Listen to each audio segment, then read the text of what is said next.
So, Marvel Rivals has come out with Season 1, and with it has come a lot of updates with the performance and the graphics and the settings. And so far, how does it run? Well, you might be seeing that it looks fine with getting 100 frames per second, but mind you, this is with a lot of their default settings. This is a clean, fresh, new install. So this is by default what it will look like. And right now, it feels like I'm playing on the Player 2 controller for my GameCube. So a whole lot of input delay, mouse smoothing, which they confirmed that it is mouse smoothing. Today I want to show you how to fix the FPS in Marvel Rivals. First off, let's go into our settings, and starting with just the display tab up here in the top left, we want to make sure that anti-aliasing and super resolution type, this is a new one, you can actually turn this off. Finally, that should be a default option in every game ever. So we're going to turn this off. We're not going to worry about render scaling because a lot of people really complained about not being able to see, because I guess they have a 1-inch monitor. So we're going to go down to frame generation mode. Again, off. No reason to have frame generation mode in a competitive game, especially a shooter game. It'll ruin your controls. You will not be able to get any kills. Low latency mode, turn this off. This will cause issues with mouse acceleration and mouse smoothing, and it doesn't feel right. I like to show my FPS just because I like showing it, and the network stats just so I can see everything. VSync off, and now we're in their graphics settings. To be honest, just turn this all to low. There's not really any huge difference between low and high and everything like that. So just turn it to low, check everything to see if there's something even lower than low. So model detail, there's performance, and everything else is low. That's all good to go. You can set this display mode to borderless windowed or full screen. You might get a little bit better performance with full screen, but since I have multiple monitors, I like to alt tab and go to the other monitor. I stick to borderless windowed. So we're going to apply that. And next, let's go on over to, this is purely if you're on mouse and keyboard, of course. Down here, they added 2 new settings, mouse smoothing and mouse acceleration.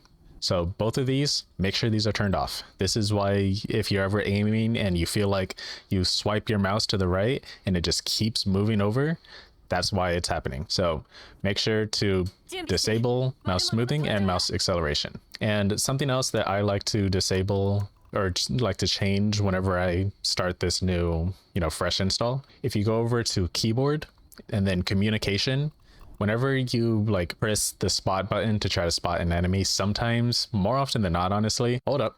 Have you checked out my Etsy shop, JK3D Productions? I sell cool little 3D printed things like these that you might be interested in. Okay, back to the video. You'll accidentally just spam the heal me button or something, even though you have full health when you're just trying to spot someone. So what I like to do, underneath communication, my ping button, for me it's left alt, and scroll all the way to the bottom to advanced, you can actually increase the ping wheel delay. So basically, based on how long you hold the ping button, it'll take that much time before it opens up the wheel. I'm honestly just going to set this to 100 because more often than not, I have time to request healing. So set this to 100. I think by default, it's 19, so 19 milliseconds. So that's why a lot of people will spam heal when in reality, they're just trying to spot someone.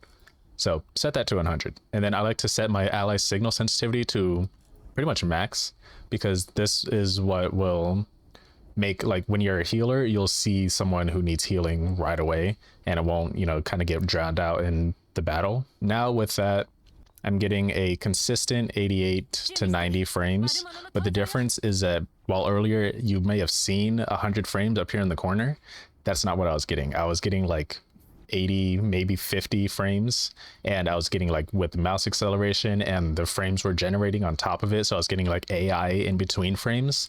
So if you want to just finish it here, then there you go. That's how you get a little bit of a smoother experience. But there is a small mod that you can install. It's not really a mod, it's more just adding a text file to your game files.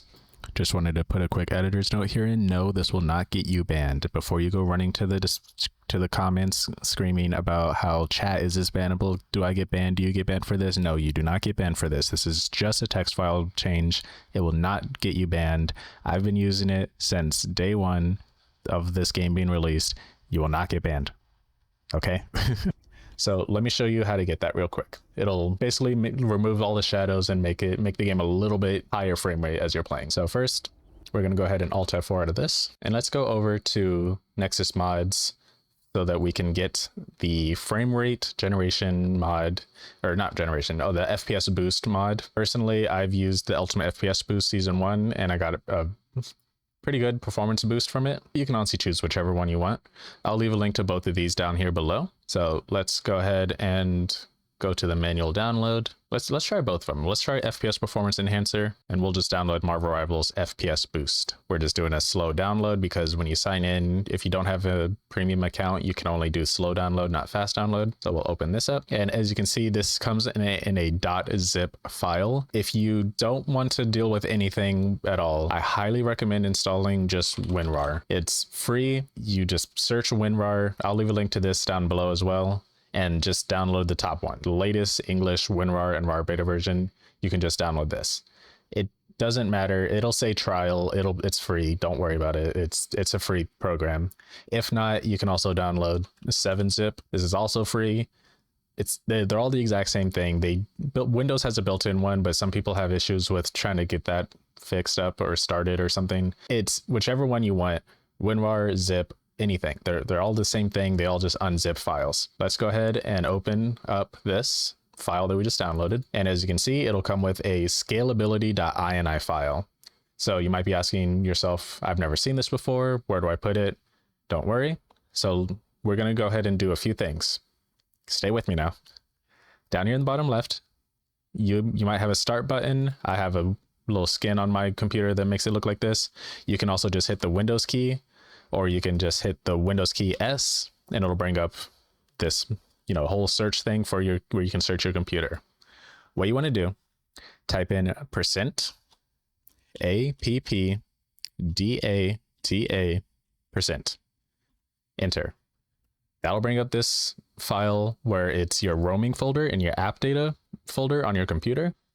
We're just right now we're in roaming. We're going to go back to app data, go over to local, and now we want to scroll down until we find Marvel. So this is alphabetical order by default. So go to M, Marvel.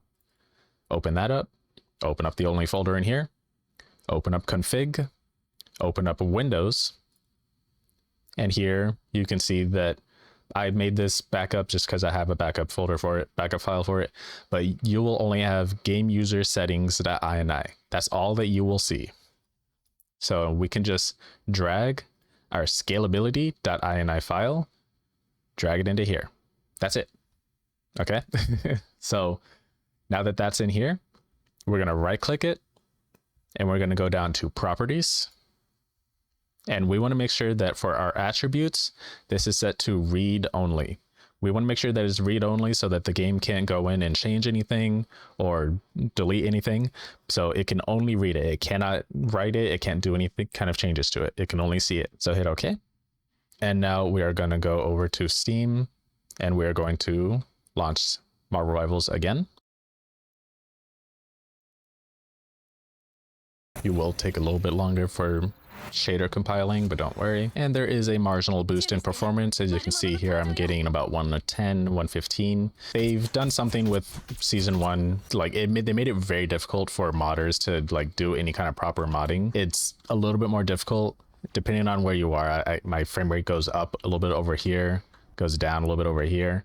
So the modders are still working on creating better mods that will improve performance like it was before, where when we were getting like 150, 160 frames per second. If you need more frames and you don't need to wear glasses for your entire life, turn down the render scaling. If you have a problem with render scaling, then don't do this, obviously.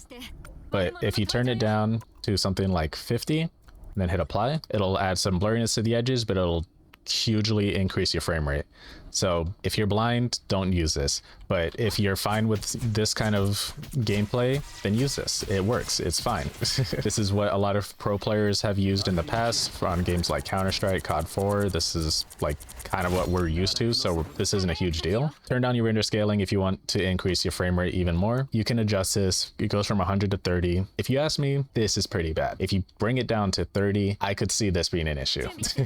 If you especially have like a 23-inch monitor and you're or on 1920 by 1080, I could see this being an issue. I'd say the safe space is between something around 50 and 70.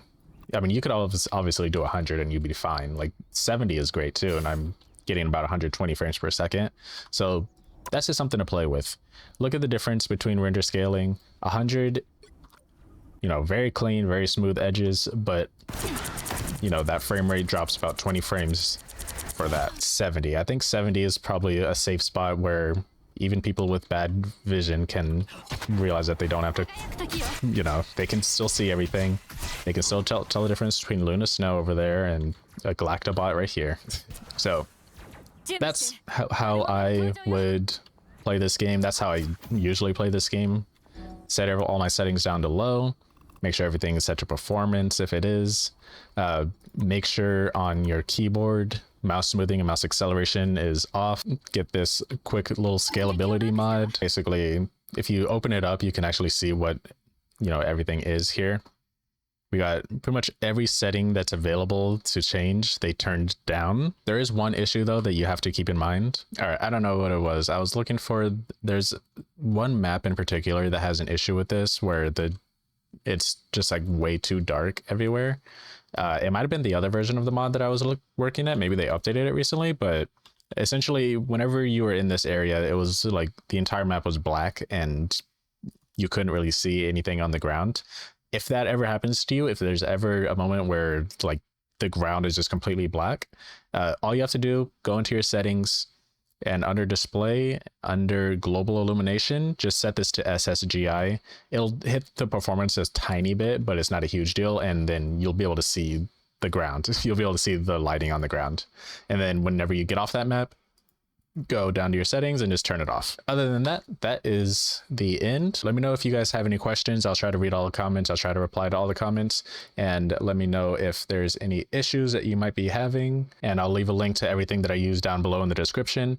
Make sure to like, comment, and subscribe for more. Check out my YouTube channel and check out my Etsy shop, Jaakeup 3D Productions, where I sell cool little 3D printed things like these, as well as some other things that you might be interested in. Thank you so much. Hope you have a good rest of your day, evening, or night, and I'll see you in the next video.